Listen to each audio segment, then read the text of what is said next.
New on 2 this morning. With less than a week until Christmas, are you still having a tough time getting into holiday mode? Well, as 2 News anchor Aaron Christie found, stopping by the Brookside Salvation Army may just rev your spirits. Now, if I could afford it, I'd do this forever. Jay Bailey is a waiter. You know, I've always wanted to do this. Not the restaurant kind. Every day, Jay waits outside the Salvation Army to collect donations and load them into the trailer. Appreciate you, man.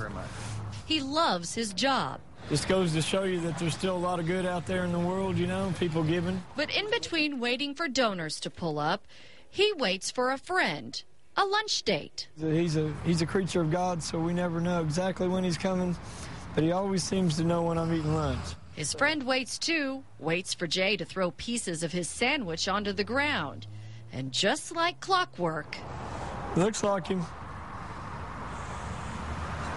Yeah, that's him. A little sparrow appears.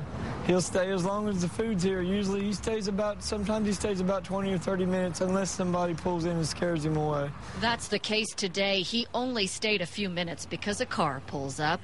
Jay says he knows it's the same bird coming back because it's the only one who will walk right up to him. Sometimes he'll even get on my shoe and look up at me.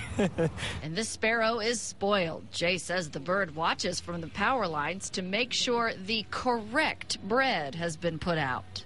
He doesn't like crackers. He likes white bread, so I bring white bread. And the plate for his lunch? This one, given to him by a coworker. This plate just came into the Salvation Army as a donation, but don't call it a coincidence. I think there's a reason for everything. I don't think there's an accident that really happens to us in life. The recession happened to Jay recently. How you doing, sir? 2 months ago, he lost his higher-paying construction job. An event most would see as misfortune, he sees as a calling, a chance to work in a job that helps others, other people, even other birds. But God said he'd feed them sparrows too. That's what he said, so...